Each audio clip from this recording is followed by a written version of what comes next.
ओम नमः शिवाय। श्रावण मास महात्म्य अध्याय 21 पूर्णमासी व्रत वेदोत्सर्जन।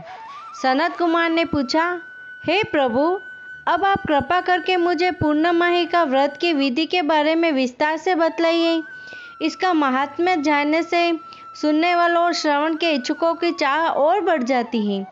शिव बोले, हे सनत कुमार, श्रावण मास में पूर्णमाही को अथवा पौष मास में पूर्णमाही को वेदोत्सर्जन होता है। इसके लिए रोहिणी नक्षत्र अथवा पौष मास की प्रतिपदा तिथि कही गई है। अपनी अपनी शाखाओं के अनुसार अन्य समय उपाकर्म तथा उत्सर्जन के लिए श्रेष्ठ बतलाए गए हैं।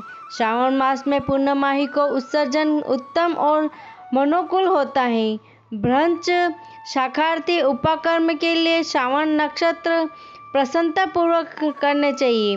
शास्त्रों के मतानुसार गुरु तथा शुक्रास्त में प्रथम उपाकर्म शुभारंभ नहीं करना चाहिए। इस अवसर पर ग्रहण अथवा संक्रांति आदि आने पर यह अन्य समय पर करें। हस्त नक्षत्र सहतीस पंचमी अथवा भाद्रपद मास की पूर्णमाही वाले दिन अपने गुणसूत्र के मुताबिक उत्सर्जन उपाकर्म करें। मल मास पड़ जाने से उसे शुद्ध पक्ष में ही करें। प्रतिवर्ष इसको नियमानुसार पूर्ण करें। उपाकर्म पूरा होने के बाद द्विजातियों के सामने उनकी सभा में ही स्त्री समादीप समर्पण करें। तब उसे ब्राह्मण अथवा आचार्य को दान में दें। प्रथम तांबा, चांदी अथवा सोने के पात्र में एक सेर गेहूं के ऊपर आटे का दिया रखकर उसे प्रदीप्त कर दें।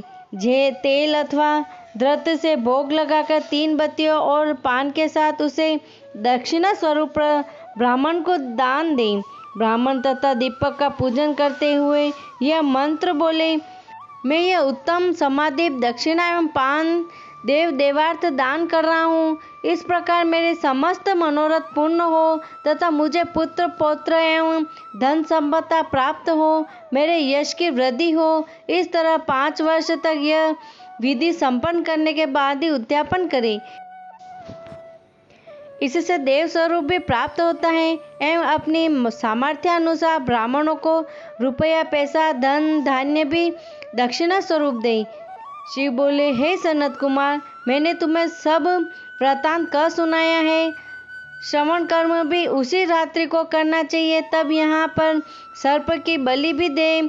ये दोनों कार्य अपने गुहा सूत्रों के अनुसार ही करें। उसी दिन प्रभु हयग्रीव का अवतार पड़ता है। तब प्रभु हयग्रीव जन्मोत्सव का उत्सव भी मनाया जाता है। जो हयग्रीव के उपासक हैं उसके लिए यह अत्यावश्यक है। प्रभु हयग्रीव का जन्म श्रावण मास की पूर्णमाही को श्रावण नक्षत्र में हुआ था। तब समस्त पापों का विनाश करने वाले सामवेद का गान हुआ था। इस दिन सिंधु एवं विस्तृता नदी के संगम स्थल पर स्नान करने से सब प्रकार की सिद्धियां प्राप्त होती हैं। उस समय सामवेद का श्रवण एवं पूजन करना चाहिए। तत्पश्चात रिश्तेदारों और नातेदारों के साथ भोजन एवं क्रीड़ा करें। वहाँ पर जल में कुमारियों को पति प्राप्ति हेतु स्नान भी कराना चाहिए। उसी काल में घर लौटने पर उत्सव मनाएं एवं प्रभु हयग्रीव की पूजा भी करें। उस समय प्रथम प्रणव योजन करके भगवते तथा धर्माय बोलकर चतुर्थ्यंत आत्मविशोधन शब्द का योजन करें। फिर अंत में नमः शब्द का उच्चारण करें। यह 18 अक्षरों वाला वेद मंत्र सर्व सिद्धियों प्रदान करने वाला है तथा वश्व मोहन वाला 6 प्रयोगों का एक ही साधक मंत्र बनता है। इसका पुष्य चरण तो अक्षरों की गिनती के अनुसार 18,000 अथवा 18 लाख होता है, परंतु कलयुग में यह चौगुना होता है। इस प्रकार भगवान हयग्रीव प्रसन्न हो समस्त मनोरथ पूर्ण करते हैं। रक्षाबंधन भी श्रावण मास की पूर्णमाही को आता है।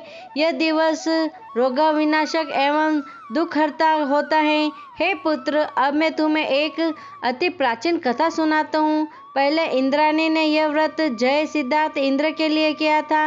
हे पुत्र, उस समय देवताओं और असुरों के मध्य 12 वर्ष तक घोर संग्राम हुआ था। इंद्राणी ने इंद्र को युद्ध में धक्का जानकर स्वयं रक्षा करने का वचन दिया। उसने पूर्णमाही को शुभ मानकर उस दिन मंगलादि के बाद अपने पति के हाथ में रक्षा कवच धारण करवा दिया था। इंद्र ने भी वह कवच धारण कर ब्राह्मणों के सहयोग से स्वस्ति वाचन के बाद अपनी सेना सहित राक्षसों पर धावा बोल दिया।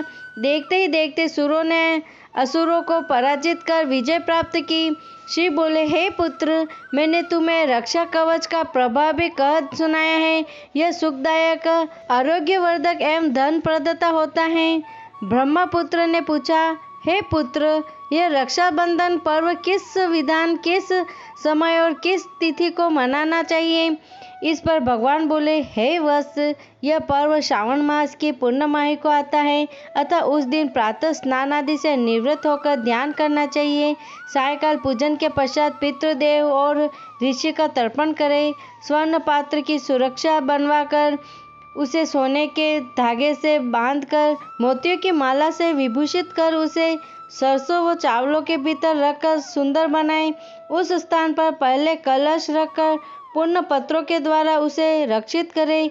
अपने समस्त सगे संबंधियों के साथ वहां बैठकर गायन वादन का श्रवण करें।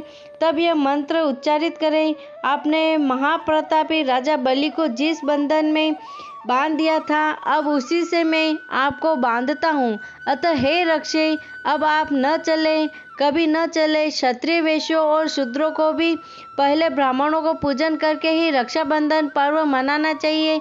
इस प्रकार जो कोई रक्षाबंधन करता है वह सब दुखों से मुक्त हो साल भर तक हर्षित एवं उल्लासित रहता है।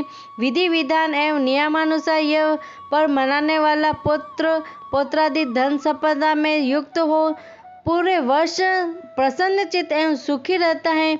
भद्रकामे में रक्षाबंधन कदापि न करें। इति से श्रावण मास महात्म्य 21वां अध्याय संपन्न। इस 21वें अध्याय के पाठ श्रवण से मनोकामना पूर्ण होती है। ओम नमः शिवाय। ओम नमः शिवाय।